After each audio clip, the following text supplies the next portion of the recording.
आयल छी भिखरिया अहाँ के दुआरिया बाबा बैद्यनाथ हम आयल छी भिखरिया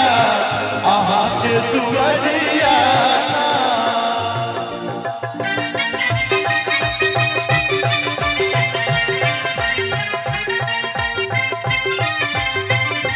हम गंगा जल बुझ बुझ लायब डोली डमरू के सरियायब हम गंगा जल बुझ बुझ लायब डोली डमरू के सरियायब कखनो झाड़ी बहारब कखनो झाड़ी बहारब बसहा के डगरिया अहाँ के दुआरिया बाबा बैद्यनाथ हम आयल छी भिखरिया अहाँ के दुआरिया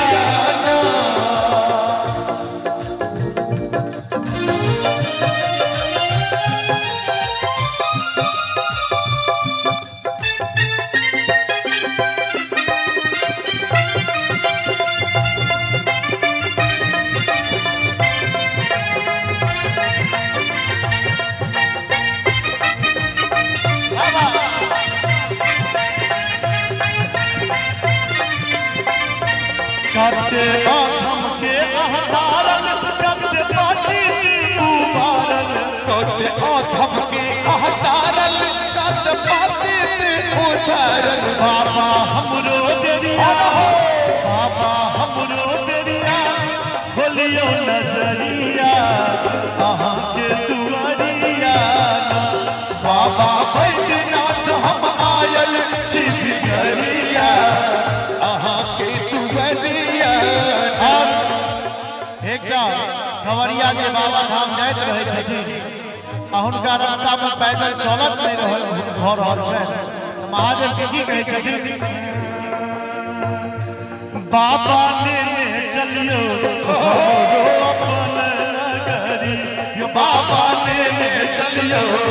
हमरो अपन नगरी देवघर नगरी अपन नगरी देवघर नगरी बाबा ने चलियो हमरो अपन नगरी ये बाबा ने चलियो हमरो अपन नगरी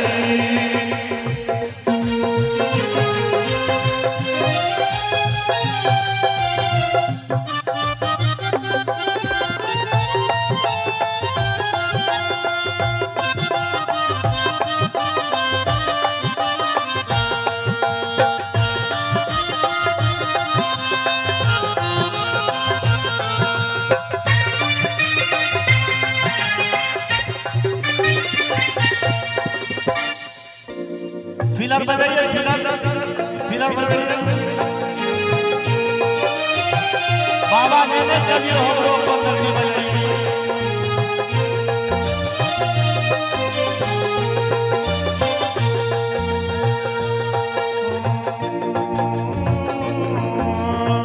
अंगना बहारब बाबा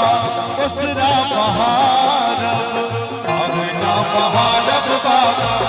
उसरा बहारब और बहारब अहाँ के हरि बाबा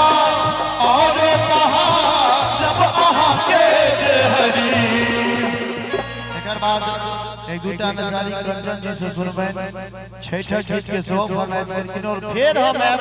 तो बाबा के नचारी और अंत में समझौन सुनाब एक बार कली ताली बजा के सब गोटे बाबा ने चलियो हमरो अपन नगरी यो बाबा ने चलियो हमरो अपन नगरी यो बाबा ने चलियो हमरो अपन नगरी यो बाबा ने चलियो हमरो